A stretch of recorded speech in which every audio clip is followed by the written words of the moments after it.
Bonsoir, bienvenue sur le live du vendredi. Ce soir, un nouvel épisode avec comme sujet le symbolisme ésotérique. Nous allons développer tout ce qui contient le symbolisme en général. Alors ça peut être des signes, des logos, ça peut être des choses culturelles que l'on connaît dans notre culture principale du pays, car chaque pays a des différences. Nous allons aussi étudier certaines choses qui parlent d'univers. Oui, dans l'univers, il y a des signes ésotériques dans l'univers, enfin des symboles qui sont reconnus pour ça. Dans le symbolisme, donc, il y a le mot symbole. En fait, c'est de ça que nous allons parler, tous ces symboles. Alors, ces symboles peuvent agir sur plein de choses. Ils peuvent agir sur l'inconscient, le subconscient, le fait qu'on ait dans notre culture certaines choses, ce qu'on a dans notre cerveau, en fait, le symbole va hacker quelque part votre cerveau reptilien et vous faire venir certaines sensations qui vont agir sur votre état.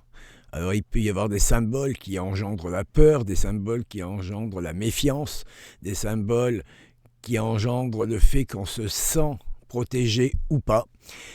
Voilà, c'est tout un art de ces symboles que nous connaissons depuis la nuit des temps et qu'on a intégrés dans notre culture.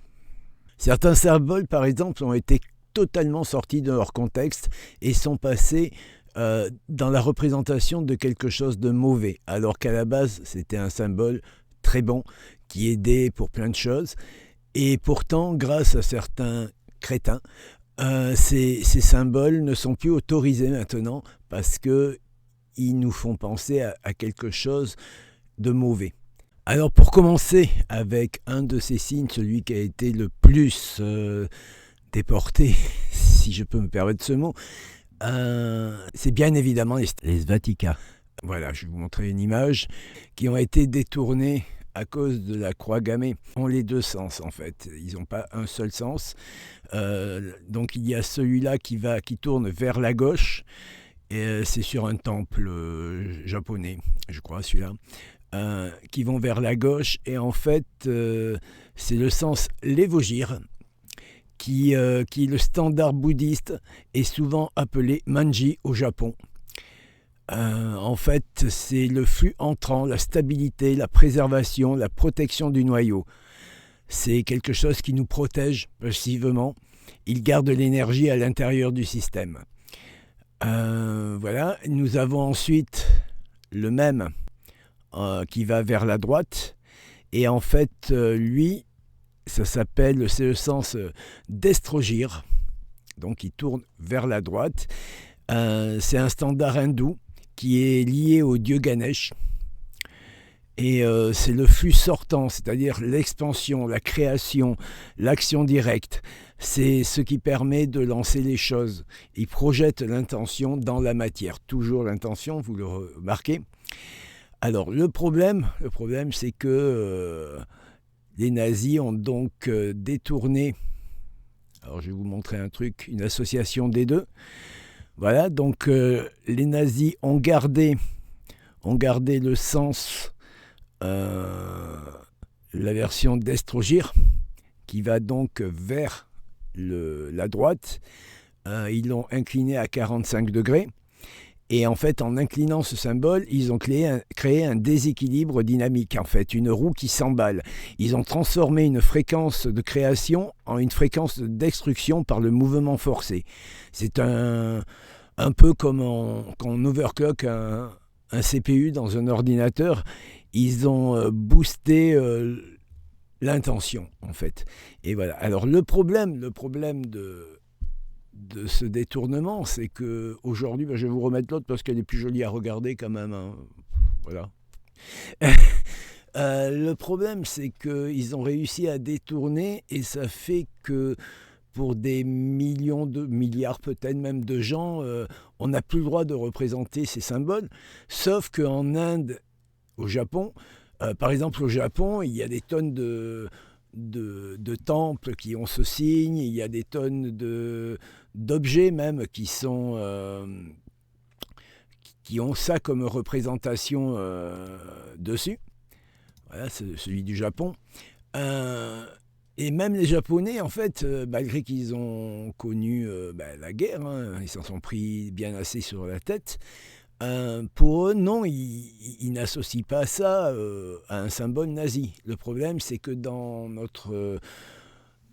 notre culture européenne, eh ben, ce signe est complètement banni. Ce qui est assez rigolo d'ailleurs dans l'histoire en Europe, c'est que dans les années 30, donc 3 ans avant que ça commence ces histoires, jusqu'aux années 30, la croix, la svatika, était hyper représentée en Europe. Elle représentait le bonheur, la chance et tout ça. Il y a même eu des objets de publicité avec. Par exemple, je vais vous montrer une pub, voilà, pour Coca-Cola. Drink Coca-Cola en bouteille, 5 cents et tout. Et aux États-Unis aussi d'ailleurs, mais en Europe, on avait des pubs comme ça aussi. Et ça n'avait rien de mauvais, au contraire, c'était considéré comme quelque chose de joyeux, d'un porte-chance et tout ça. Ils envoyaient même des cartes de vœux. Voilà, ça c'était une carte de vœux pour fêter la bonne année et tout ça, pour dire une année de bonheur et tout. Et ça c'était avant 1930. Comme quoi, de prendre possession par un mouvement politique, ça fout la merde quand même, hein, un petit peu. Ils avaient des cartes de vœux, il y avait sur les églises, bien avant donc 1930, sur les frontons des églises, il y a des Vaticas. Vous voyez, et ça n'a rien de nazi ou rien, parce qu'à l'époque, c'était normal. Il n'y avait pas encore eu ce court-circuit dans le cerveau qui fait que tout de suite, on pense à eux. Comme quoi, ils ont bien réussi leur coup quand même. Hein. Bref. Mais voyez, toujours, la croix est toujours droite. Elle n'est pas oblique à 45 degrés. Voilà, le 45 degrés, ça a vraiment été créé par cette bande de ploucs de nazis qui l'ont tourné. Mais sinon, jusqu'à 1930, il n'y avait aucun problème d'utiliser cette croix. Et c'était quelque chose donc de joyeux et tout ça. Alors, il y a un autre truc que je voulais vous montrer. Alors, ça n'a rien à voir. C'est pas vraiment... Comment dire, c'est un symbole aussi, mais c'est pas un symbole qui reprenait la svatika, mais qui ressemble beaucoup. Et alors, attendez, je vais vous le montrer. Hop, c'est la croix basque. La croix basque a le même truc, avec à part que c'est arrondi au lieu d'être angle droit. Mais ça n'avait pas trop de rapport. Mais pourtant, le message qu'il envoyait était à peu près le même que la svatika. Alors la croix basque, en fait, elle est appelée l'oburu. Voilà. Et c'est un symbole traditionnel, mais du Pays basque depuis toujours. L'oburu signifie littéralement 4 têtes. En fait, comme on voit, il y a 4 bouts. Il y a 4 bras arrondis, donc, qui tournent, ce qui donne une impression de rotation. Ça fait un peu ventilo. Non, je rigole. Dans le Pays basque, même de nos jours, on la trouve encore, il n'y a pas de problème sur les maisons, les stèles funéraires, les objets artisanaux, les bijoux et tout ça. Et c'est surprenant d'ailleurs qu'il n'y ait pas encore quelqu'un qui soit venu prendre la tête sur ça, parce que en vrai, ça n'a aucun rapport, parce qu'elles ont des points communs, dans le sens où il y a l'idée de mouvement, il y a une structure à 4 branches, c'est un symbole solaire ou cyclique dans certaines interprétations, voilà. Mais par contre, voilà, la différence visuelle, c'est vraiment que ce sont des angles droits pour la svatika et des branches courbées et arrondies pour l'oburu. Donc ce sont des symboles de la même famille symbolique, des croix tournantes ou roues solaires. Mais heureusement que ça n'a jamais été associé au nazisme, parce que les Basques, ils feraient un peu la gueule et ils auraient raison. Je vous donne un dernier exemple. En fait, c'était chez les Amérindiens, chez les Navarros. Ils avaient un symbole qui s'appelait le whirling log, et qui représentait à peu près le même truc. Il était un mouvement et le voyage spirituel. Ils apparaissaient dans des peintures de sable rituelles, et ils symbolisaient d'ailleurs souvent le parcours d'un héros mythique dans certaines histoires sacrées. Et donc, malgré qu'on le retrouve dans des tissus, des poteries, des bijoux et des motifs décoratifs, en fait, quand à la suite de l'arrivée du nazisme, donc entre 1933 et 1945, les Indiens ont dit non, on va arrêter de s'en servir en fait. Plusieurs peuples amérindiens ont dit on l'abandonne pour éviter toute confusion. Ils ont été s'enlever quelque chose de leur symbolique à eux pour ne pas que ça soit pris pour ça. Et en 1940, en fait, c'est certains chefs tribaux qui ont même publié une déclaration indiquant qu'ils cesseraient d'utiliser ce motif à cause de son association avec l'Allemagne nazie. Et c'est vraiment un cas hyper rare dans l'histoire qu'un symbole ancestral soit abandonné à cause d'un événement politique moderne et ailleurs que dans leur pays d'ailleurs. Mais voilà, toutes ces symboliques, tous ces symboles ont été complètement détruits par des humains qui ont fait n'importe quoi encore.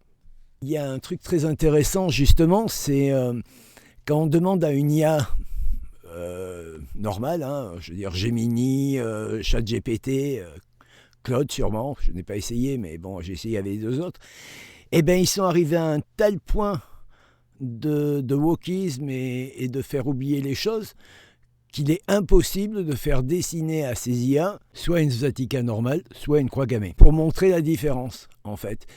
Pour eux, c'est un filtre, c'est forcément mauvais. Et c'est un problème. Alors, on peut dire ce qu'on veut de Musk, hein. Franchement, on peut le défoncer dans tous les sens et tout, mais Grok est la seule IA qui n'a pas ces barrières et qui permettent, parce qu'en fait, c'est pas parce qu'on va supprimer un signe que ce qui a été mauvais va disparaître. Voilà, c'est un peu comme la censure sur tous les réseaux sociaux. On n'a pas le droit de dire certains mots. Ouh là là là là, certains mots. Par exemple, viol, on n'a pas le droit de le dire. Alors là, je prends des risques en le disant. Ouh là là, il faut mettre un V ou un machin. Mais je ne comprends pas parce que ça bloque plus les gens qui viennent en parler et le dénoncer que ceux qui le font, parce que ceux qui le font n'en parlent pas. Et c'est pas parce qu'on va faire disparaître un mot que ce qu'il y a derrière va disparaître. Donc je trouve ça aberrant, parce que quand je veux vous faire un live pour vous apprendre des choses et que je ne peux pas représenter une croix gammée, c'est pas parce que je suis pro croix gammée, au contraire, j'essaye de démystifier et de dire c'est pas bien. Eh bien non, je n'ai pas le droit de le représenter. Ça veut dire que dans quelques années, si ça continue comme ça, les gens ne sauront même plus à quoi ça ressemble et il y aura un problème d'oubli. Voilà, c'est un peu aussi le problème, le revers de la médaille. Donc voilà, je trouve inadmissible cette chose que l'on puisse censurer des choses en pensant que si on les censure, elles n'existent pas. Voilà, donc ce signe, en fait, est le signe qui a le plus morflé, malheureusement, parce qu'en fait, c'était un signe très, très, très positif, et il est toujours dans les cultures asiatiques et en Inde. Voilà, heureusement pour eux. Mais je veux dire, chez nous, en Europe, il y a plein de gens qui ne savent même pas la différence entre les deux. Si on dessine une swastika, les gens vont croire qu'on a décidé un signe nazi. Et non, il faut bien établir les choses différentes, il faut connaître, et pour connaître, il ne faut pas cacher. Puisque je vous ai parlé de culture, des choses qui sont incluses dans la culture carrément des gens, je vais vous parler du Sénégal, puisque j'y ai habité 7 ans. Il y a plein de choses qui sont des symboles que tout le monde connaît, en fait, depuis tout petit, et qui font que c'est dans les mœurs. Et ce sont des symboles quand même, de toute façon. C'est de la symbolique et tout ça. Donc, il y a, en premier, on peut parler de ces espèces de gris-gris qui s'appellent des lamsis. En fait, ça se porte soit sur le bras, soit sur la taille, enfin un peu partout, on peut les accrocher. Et en fait, ils contiennent soit des herbes, soit des versets.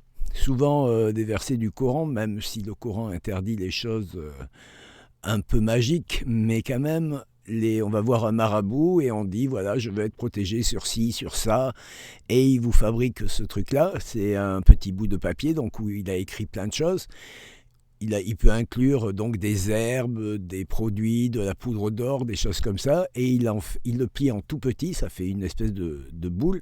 Alors là, celui-là, il est un peu grand, hein, mais il peut être beaucoup plus petit, hein, il peut avoir cette taille, et on le met au bras. Et ensuite, on va chez un travailleur du cuir, qui vous le recouvre de cuir, et il coud, et avec une lanière, vous pouvez l'accrocher où vous voulez.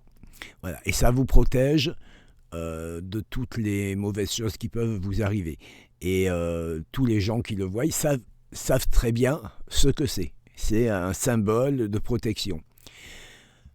Il y a aussi, toujours au Sénégal, pareil, les histoires de gris-gris, des petites choses qu'on fabrique. Alors là, il est très gros, mais ça peut être un tout petit qu'on peut mettre n'importe où, hein, dans une voiture, devant la maison et tout ça.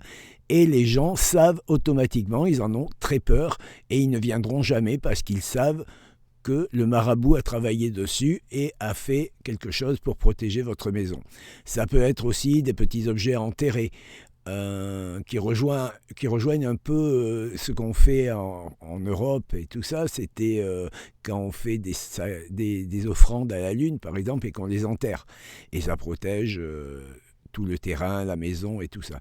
Et là-bas, voilà, il peut y avoir des choses aussi que l'on met et qui protègent et qui sont connues. C'est un symbole aussi, mais qui est représenté par des choses comme ça. Ensuite, nous avons aussi un autre truc au Sénégal, c'est quand on va voir le marabout, on lui demande quelque chose. Voilà, je veux que ça se passe bien, je veux que mon business marche bien, je veux que ma maison soit protégée. Et le marabout fait des choses. Alors, des fois, il y a des sacrifices, hein, d'animaux, il faut amener un mouton, suivant l'importance de la demande. Donc, on peut amener des choses, sacrifier, tout ça, il fait tout le boulot. Et après, si c'est un petit truc, il va vous dire, par exemple, voilà, il faut prendre 10 gâteaux et les distribuer à 10 enfants garçons, et prendre 10 morceaux de sucre et les distribuer à 10 petites filles. C'est un truc hyper courant. Et je me rappelle quand je le faisais, je disais à mon pote, j'ai dit, mais putain, je fais ça en Europe ou en France, mais on va me prendre pour un pervers à la sortie des écoles et tout. Il me dit, non, non, il n'y a pas de problème, ici tout le monde connaît le symbole, il n'y a pas de souci. Et c'est vrai qu'en fait, on distribue des gâteaux, des bonbons, du sucre, ça dépend ce qu'on nous demande de faire.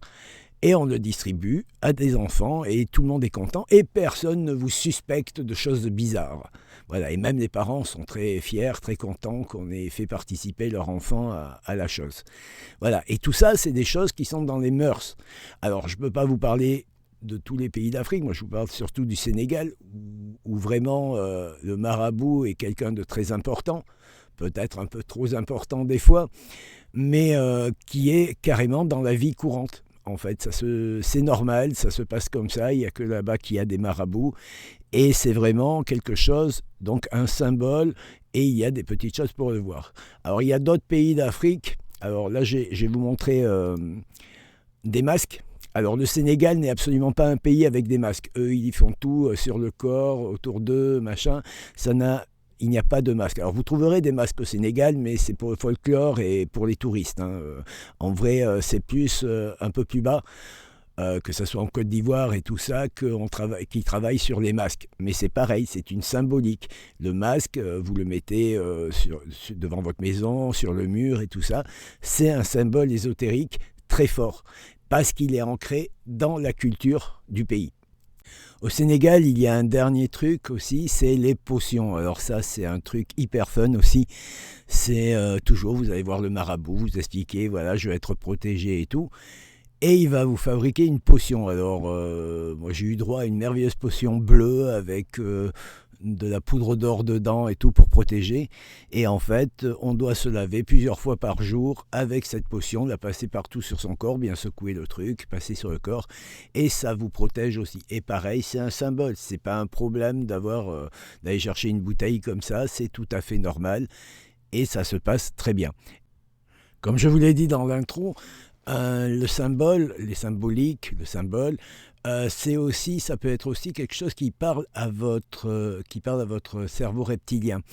Ça peut être quelque chose des visions qui déclenchent dans votre cerveau des sentiments. Par exemple, la peur et l'angoisse. Pour illustrer ça, je vais vous parler des urbex, qui sont des choses que les gens aiment bien regarder parce que ça fait travailler notre cerveau, justement, ça fait peur quelque part parce qu'on flippe de voir certains endroits et tout ça. Et il y en a qui ont bien compris le concept et donc ils vont visiter des maisons. Alors il y a les urbex spécialistes dans l'ésotérisme, hein, là où ils vont aller faire n'importe quoi, genre du spiritisme dans une vieille maison. En fait, c'est le contexte qui fait que ça fonctionne. C'est la symbolique de la maison vieille, perdue, qui fait nuit, qu'elle est un peu détruite et tout. Pour illustrer ça, voilà, je vais vous montrer une image. C'est exactement le même endroit, sauf que un est hyper bien rangé, hyper propre, tout ce qu'on veut. J'ai imaginé un hôpital psychiatrique, parce que c'est ce qui fait travailler le plus le cerveau reptilien. Voilà, vous voyez, il y a plein de lumière, il y a beaucoup de choses bien rangées, tout va bien, et ça ne fait pas peur. Voilà, on ne s'attend pas à voir sortir un zombie de n'importe où. Par contre, à droite, vous avez exactement la même image, mais dans un contexte de destruction. C'est-à-dire que c'est corrompu, comme c'est écrit sur la photo. Il y a des tags un peu partout, les vitres sont cassées, il fait sombre, on sent qu'il n'y a personne qui a été à cet endroit depuis très longtemps. Et en fait, notre cerveau travaille et part sur plein de choses négatives. Donc c'est le symbole de l'image corrompue. Voilà, on se retrouve à cet endroit-là et voilà, ça fait peur. On s'attend justement là, par contre, à ce qu'il y ait un zombie qui sorte de nulle part, un zombie ou un esprit, hein, forcément. Et c'est un travail très très fun sur la psychologie humaine, parce que souvent, comme on s'en est déjà aperçu, on peut associer tout ce qui est ésotérique avec la psychologie.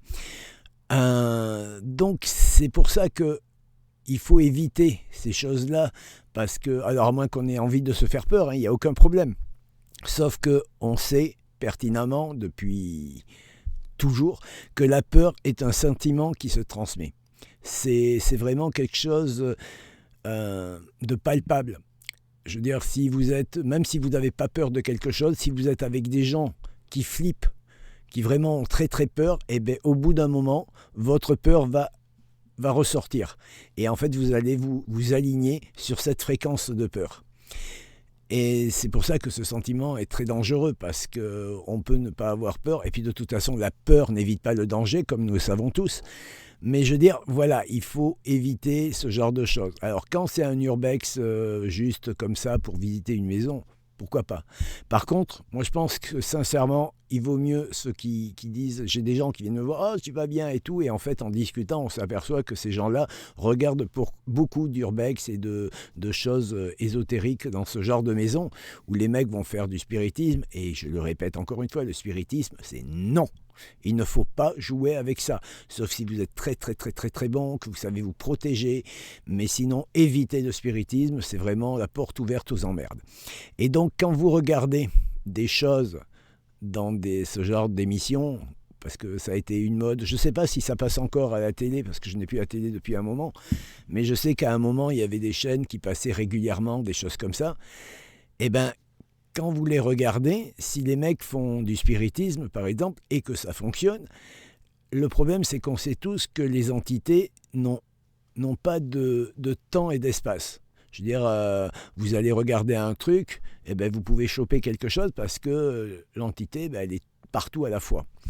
Et donc, évitez ce genre de choses. C'est regarder du spiritisme, c'est un peu comment faire. Donc surtout si c'est à un moment où vous êtes fatigué, que vous ne faites pas attention, en plus vous ne vous protégez pas. Du coup, quand vous regardez la télé, j'ai rarement vu des gens faire des protections autour de la télé et tout ça. Donc voilà, mais c'est juste pour expliquer que tout ce qui est symbolique, ce n'est pas forcément des objets ni des dessins. Ça peut être des lieux et des situations. Quand vous voyez ce genre d'image, en fait, ce n'est pas parce que c'est sale que c'est un problème. Le problème, c'est la symbolique, ce que ça nous évoque dans notre cerveau. C'est un portail. En fait, c'est un portail symbolique qui est invisible, mais qui vous fait flipper. Voilà. Donc le cerveau, comme le cerveau déteste le vide, un peu comme la nature déteste le vide et le cerveau déteste le vide, et donc il va combler avec des histoires. Et comme c'est vraiment quand les pièces sont comme ça, que c'est sombre et tout ça, on a toutes les caractéristiques, tous les symboles qui font qu'on commence à flipper et que notre cerveau invente plein de choses. Donc vous vous faites peur, alors qu'a priori, il n'y a pas grand-chose. C'est très très rare qu'il y ait des problèmes. Alors il y a des maisons qui sont hantées, ça c'est vrai, on le sait, mais pas toutes. Voilà, c'est ça. Et quand on vous fait du spectacle, voilà, soyez prudents. Voilà, c'est tout ce que j'ai à dire. Alors naturellement, vu qu'on vient de parler de l'urbex, je voulais aussi vous parler de quelque chose qui s'appelle la pareidolie. Alors la pareidolie, c'est quoi? C'est l'art qu'a notre cerveau d'inventer des formes dans n'importe quoi. Je veux dire, vous allez regarder un rocher, ben vous pouvez voir apparaître un visage de personne, vous pouvez voir n'importe quelle forme, c'est votre cerveau qui va inventer la forme. Et quand je vois souvent sur des forums, c'est plus des forums maintenant, je suis vieux moi, je vous parle de forums, des groupes qui arrivent, il y a des gens, ils arrivent, ah là là, mais regardez, j'ai fait une photo chez moi, regardez qu'est-ce que vous voyez. En général, on ne voit pas grand-chose. Alors, notre cerveau va inventer plein de choses. Il y a plein de gens qui vont dire « Ah oui, je vois un esprit, je vois un visage, je vois des yeux là-bas. » Non, dans 80% ou 90% des cas, il n'y a rien. C'est notre cerveau qui invente. Surtout que la photo est très très très souvent très mauvaise puisqu'elle est prise de nuit, sans lumière, donc ça fait du grain. Et ce grain, qu'est-ce qu'il fait? Il fabrique des amalgames que notre cerveau tout de suite voit quelque chose dedans et commence à flipper. En fait, notre cerveau est programmé comme ça depuis l'âge de pierre. En fait, c'est pour identifier les prédateurs, les visages, des trucs comme ça, quand ils étaient cachés dans l'herbe, dans les forêts et tout ça. Et en fait, notre cerveau a appris à associer des formes avec ces grains. Enfin, alors là, c'était pas des images, mais je veux dire, même quand on regarde dans la nuit, c'est pas très clair, quoi, les choses. Donc, ils associent pour qu'on trouve des formes et qu'on les rapproche de ceux qu'on connaît le plus. Donc, le symbole, en fait, c'est la preuve que le symbole est une création du cerveau, parce que c'est pas forcément l'objet en lui-même qui pose le symbole, c'est le cerveau. Donc, faites attention quand même à cette histoire de pareidolie, parce que, voilà, souvent, c'est de l'imagination et tout ça. Quand je vois donc des gens qui arrivent et qui disent « Oh, regardez, voilà, moi je suis médium, machin, je parle avec les esprits, mais regardez ce qu'il y a chez moi et tout. » Alors, même, admettons qu'il y ait vraiment quelque chose. Si vous êtes médium ou si vous avez envie de parler avec les esprits, ça ne sert à rien de tout nettoyer, parce qu'en fait, vous allez parler dans un endroit vide après. Et tous les esprits ne sont pas mauvais. Voilà, c'est pas les plus forts qui sont là. Et n'oublions pas que tout ce qui est entité, tout ce qui est force un peu bizarre, se nourrissent de votre peur. Voilà. D'où le problème de la peur qui est communicative, parce qu'en fait, ils se nourrissent de ça. Pour la pareidolie, il faut surtout penser que c'est un bug de notre cerveau qui fait voir des choses. Alors, il peut y avoir un jour quelque chose, hein, ça c'est... Voilà. Mais vous verrez que c'est dans pratiquement tous les cas, on voit quelque chose dans des formes un peu amalgamées, tout ça, ou sur des images, sur des photos prises de nuit, complètement floues et tout. Pour illustrer un peu les pareidolies, je vais vous montrer quelques photos. Donc, par exemple, celle-là, voilà, ça serait une photo prise par quelqu'un dans le noir, donc un gros grain. Et si on regarde bien, on peut apercevoir une silhouette qui peut-être serait une silhouette, mais peut-être pas. Voilà, en fait, c'est ça. Le truc, c'est qu'on a l'impression qu'on voit quelque chose, mais en fait, on ne voit rien, ou il n'y a rien sur la photo, et c'est des objets qui se sont entrelacés et qui donnent cette impression. Et il suffit de prendre un air dramatique. Oui, j'ai vu ça chez moi. Ça vous met un peu déjà dans le contexte. Et le problème, c'est que vous voyez ce que tout le monde veut voir, quoi. C'est ce que vous voulez voir que vous verrez. Il y en a d'autres dans le genre qui sont plus sympas, hein. Franchement, voilà. Par exemple, c'est un rocher qui a cette forme. C'est pas quelqu'un qui est venu tailler le rocher, c'est la mer qui a fait ça, c'est le vent, le sable, les trucs comme ça. Et on a l'impression de voir un éléphant. Mais voilà, c'est notre cerveau qui comble les trous et qui dit ah ouais, ça ressemble à un éléphant parce que le cerveau a besoin de donner un nom à quelque chose et tout ça. Je peux vous en mettre une autre, voilà, une photo prise de dessus. C'est un smiley, voilà, mais en vrai, non, ce n'est pas un smiley, pas du tout. C'est une pareidolie. Voilà, je vais maintenant vous parler de la chose qui permet de fabriquer tous les symboles, qui permet de fabriquer tout. C'est le nombre d'or. Ouais, le nombre d'or, c'est vraiment, c'est le code source de tout. Mais vraiment de tout, comme la réponse est 42, à tout, et le moyen de fabriquer n'importe quoi, que ce soit des symboles, des objets, tout est fait grâce au nombre d'or. Alors quel est ce nombre d'or ? En fait, il s'appelle phi. Et en fait, il est égal à 1,618 tout le temps. Comment avons-nous ce 1,618 possible ? Alors je vous explique en gros déjà. Le nombre d'or, en fait, on le trouve, donc comme je vous l'ai dit, partout, dans la spirale des tournesols, les coquillages, les galaxies, et même dans l'ADN humain.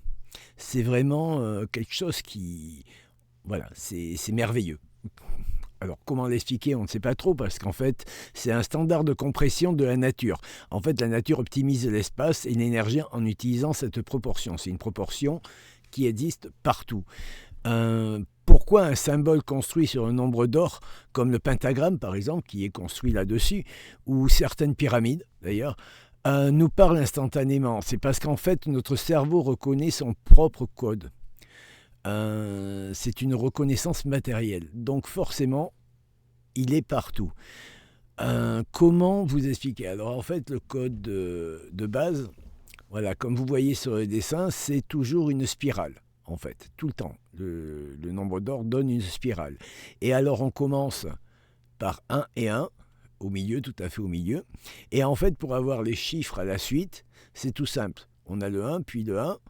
Ensuite, le 2, parce que 1 plus 1 égale 2.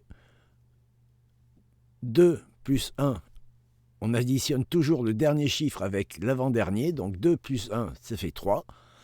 Ensuite, 3 plus 2, ça fait 5. 5 plus 3, ça fait 8. 8 plus 5, ça fait 13. Et on peut continuer ainsi tout le temps. Après, il y a 13 plus 8, ça fait 21. Voilà. Et on continue comme ça. Et c'est exponentiel, ça augmente tout le temps. Et si vous prenez 13 et que vous le divisez par 8, ça donnera à peu près 1,618. Et plus on monte dans les chiffres, plus ça monte, plus cette division se rapproche de 1,618. Alors ça peut être 1,617, 1,619, voilà. Mais plus on monte dans l'exponentielle, plus ce chiffre sera 1,618. C'est lui qui régit tout. Alors je vais vous donner des exemples de toute façon de ce chiffre. Par exemple, voilà, on va commencer, hop. Voilà, les crânes.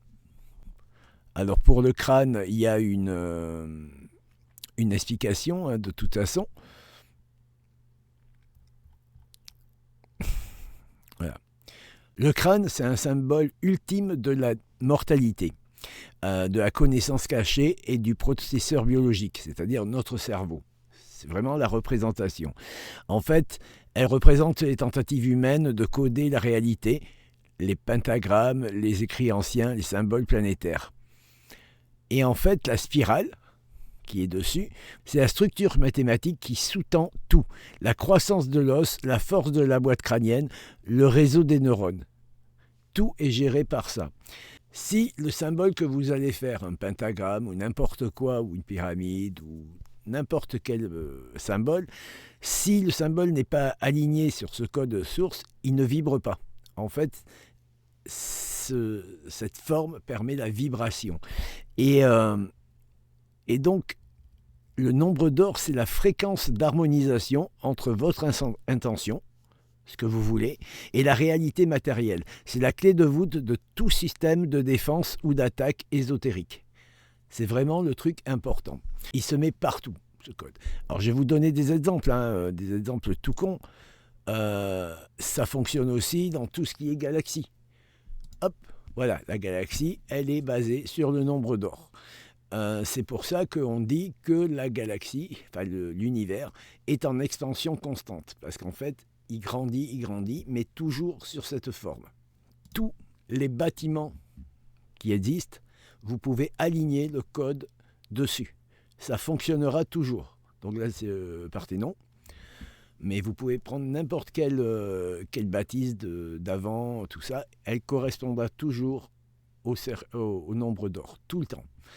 Vous pouvez le voir aussi dans la Joconde. C'est-à-dire que tous les visages humains, tous les personnages, tous les humains, en fait, on est régi aussi à ce nombre. Voilà, vous voyez la Joconde. Vous avez aussi, donc, pour tout ce qui est ésotérisme, voilà, le dessin de Vinci avec le bonhomme avec les bras et tout ça, il est régi au nombre d'or. Les pentagrammes sont régis au nombre d'or. La fleur de vie est régie à ça aussi. Tout le temps. Du moment que c'est exponentiel, et ça fonctionne comme ça pour tout.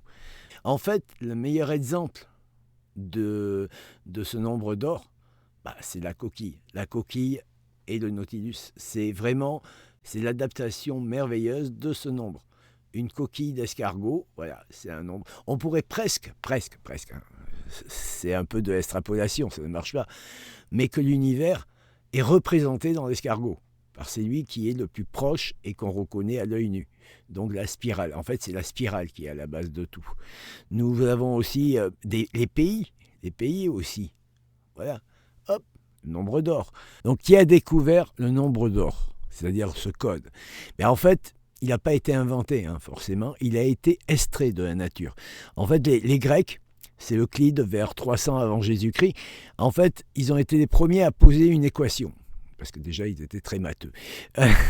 Donc, ils ont posé cette équation mathématique, la division en extrême et moyenne raison, ils appelaient simplement la proportion. C'est d'ailleurs resté, le nom, c'est une proportion. Voilà. Ensuite, Fibonacci, en 1202, en fait, ce mathématicien italien a découvert la suite des nombres 1, 1, 2, 3, 5, 8, 13, etc. Donc on peut aller à l'infini après. Où chaque nombre est la somme des deux précédents. Plus on avance dans la suite, et plus le rapport, comme je vous l'ai dit, entre les deux nombres successifs s'approche du nombre d'or. C'est-à-dire que si on divise un chiffre par celui qui est avant, on tombera toujours autour de 1,618.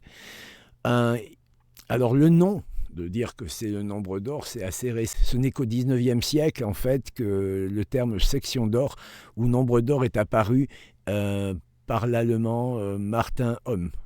Ohm, qui a inventé autre chose, les hommes. Avant, on parlait de proportion divine. Mais bon, voilà.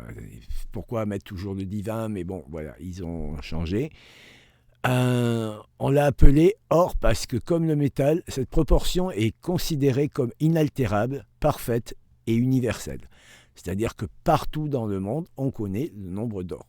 Le 1,618, c'est le multiplicateur de performance de la création. L'univers ne pousse pas au hasard, il suit une règle de calcul optimisée. C'est toujours ça. Et quoi que vous calculiez, si vous partez à calculer dans les galaxies, les planètes, les trucs comme ça, vous aurez toujours ce chiffre. Si on comprend ce chiffre, en fait, on a la clé pour hacker n'importe quoi. Que ce soit un système visuel ou énergétique. On ne discute pas avec ce chiffre, il est obligatoirement celui-là. On n'a pas le choix, c'est ça. La spirale, c'est un cercle qui apprend, qui croît et qui se déploie. C'est le mouvement de la vie. L'escargot, par exemple, ne tourne pas en rond, il s'espace en gardant la même proportion. Et en fait, c'est la forme universelle parce que le petit est dans le grand est la copie conforme du petit, juste à une échelle supérieure, en fait, puisqu'on fait une spirale, c'est toujours le même cercle, mais qui grandit avec la bonne proportion. C'est pour ça que d'ailleurs que l'on dit tout ce qui est en haut est comme ce qui est en bas. Ce n'est pas de la poésie, en fait, c'est une règle de mise à l'échelle de l'univers. Donc avec cette application, si on réfléchit un petit peu, qu'on reporte tout dans l'univers et tout ça, il est aberrant de nos jours, là en 2026, qu'il y a encore des gens qui pensent que la Terre est plate. Parce que c'est du n'importe quoi. Et ces gens-là, c'est eux qui ont leur cerveau un peu plat. Leur cerveau ne suit donc pas le nombre d'or. Pour terminer, je vais vous parler de la symbolique de certaines choses en ésotérisme. Donc nous allons voir plusieurs. Je vais commencer donc par la symbolique de l'éléphant en ésotérisme, parce que l'éléphant est quelque chose de très représentatif. C'est donc un animal majestueux, porteur de nombreuses significations spirituelles et ésotériques à travers le monde. C'est le symbole de la sagesse, de la force et de la prospérité. Il incarne également la mémoire, la loyauté et l'endurance.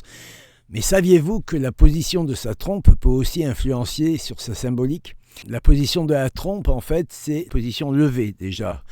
Alors celui avec la trompe levée, c'est un symbole de chance, de protection et de bénédiction. C'est souvent représenté dans le Feng Shui et les traditions spirituelles asiatiques comme porte-bonheur. Il symbolise la chance, la prospérité, la protection contre les énergies négatives, l'ouverture des opportunités. Alors, où doit-on le mettre quand on a un éléphant avec la trompe levée ? Alors, il faut le placer près de l'entrée d'une maison ou d'un bureau pour attirer la fortune et la protection. On peut le mettre aussi dans un espace de travail pour favoriser la réussite professionnelle. L'éléphant avec la trompe baissée, c'est pas du tout quelque chose de mauvais. Voilà, c'est pas un mauvais présage parce que souvent les gens pensent que puisque celui qui a la trompe en l'air est positif, celui qui a la trompe en bas est négatif. Et non, pas du tout. En fait, avec la trompe en bas, il représente plutôt la stabilité, la persévérance et l'ancrage. L'ancrage et la solidité, la force intérieure et la fécondité et l'abondance.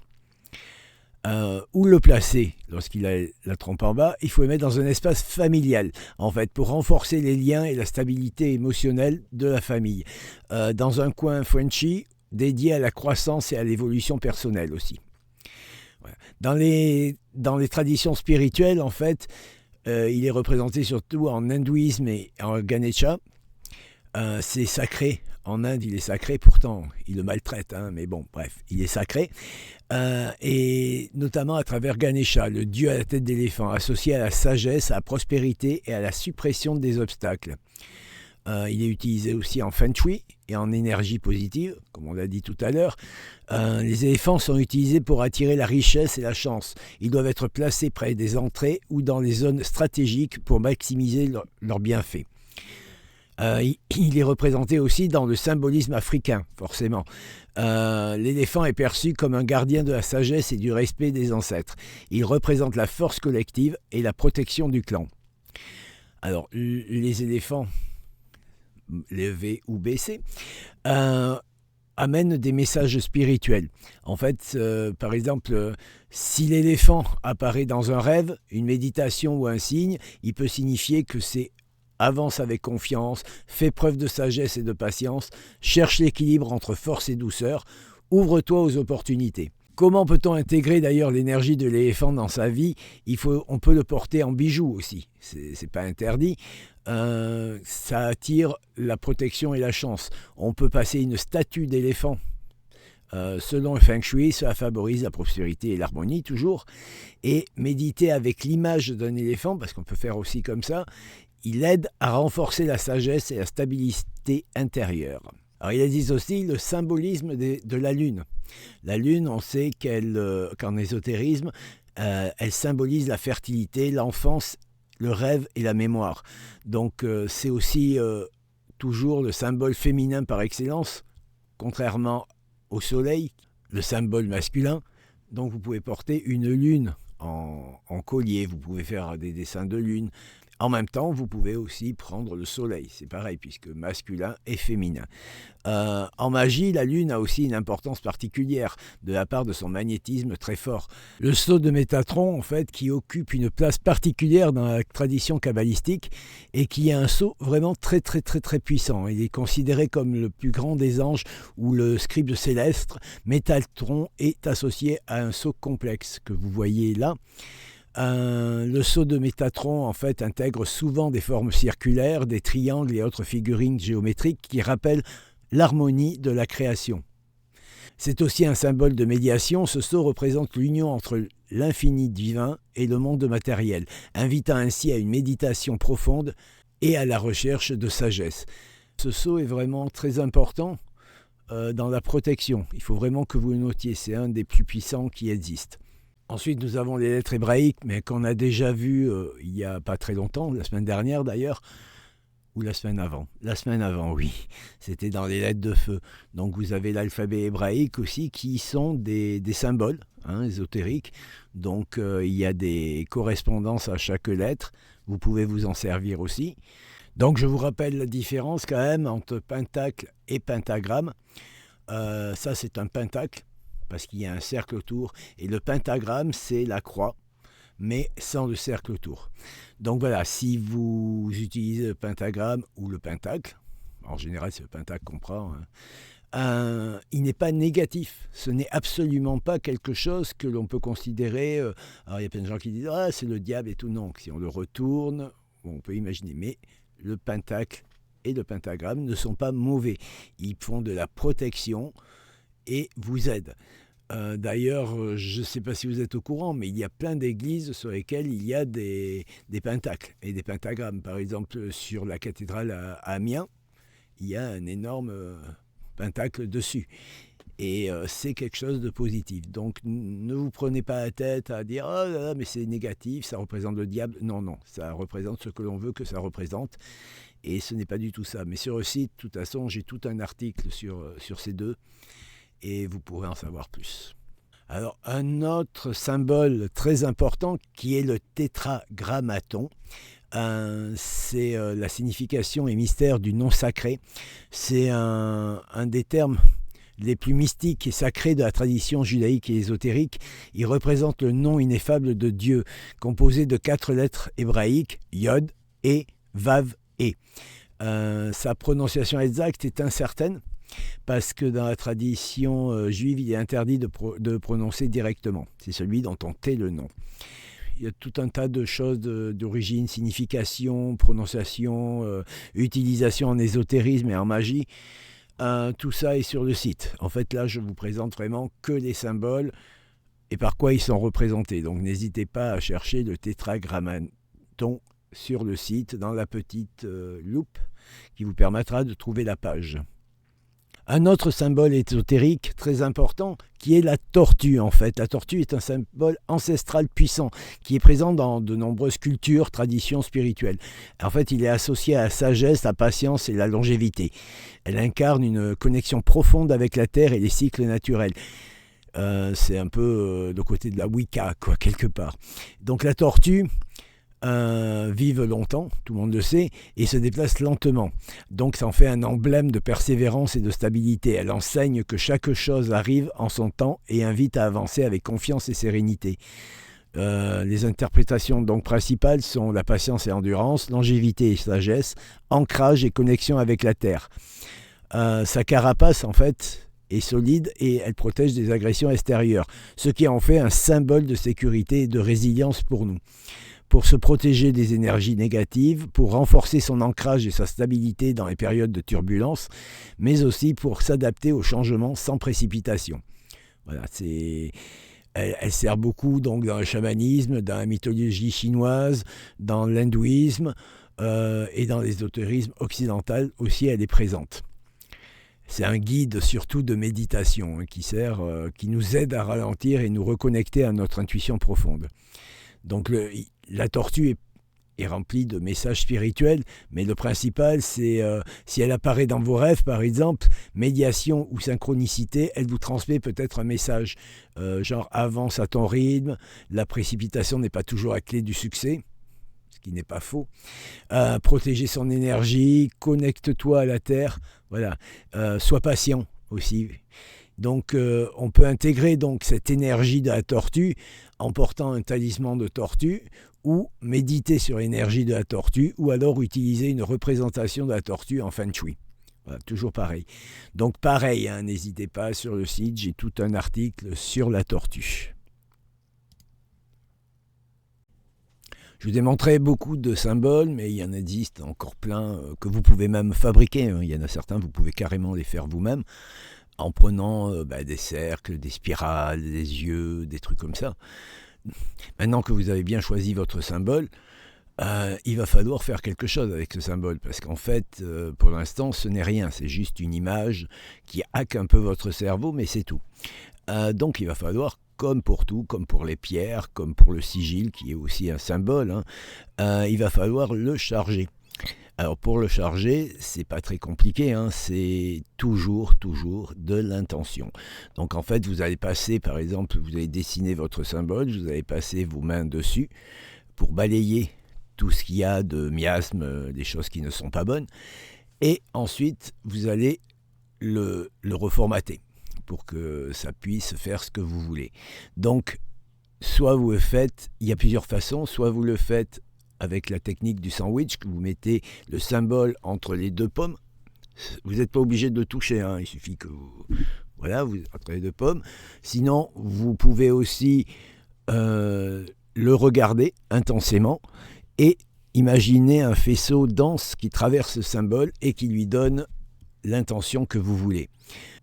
Donc l'intention que vous voulez, c'est ce que vous voulez que le symbole fasse pour vous, c'est-à-dire vous protéger, vous aider à faire des choses, tout ça.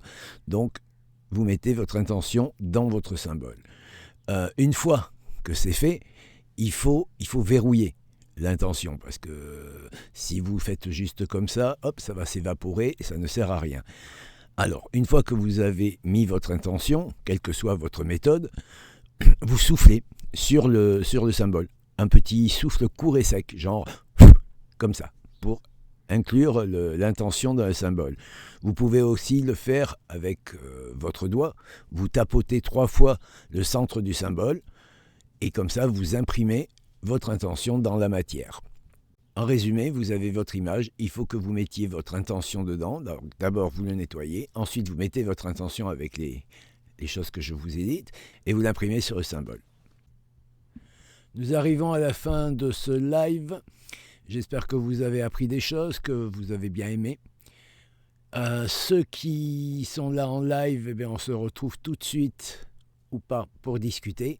Et sinon, ceux qui regardent en replay, je vous souhaite une très bonne semaine et je vous dis à vendredi prochain ou toute la semaine, puisque après vous le regardez où vous voulez, sur le site ou sur YouTube. Bonne semaine et à tout de suite les autres. Ciao, ciao.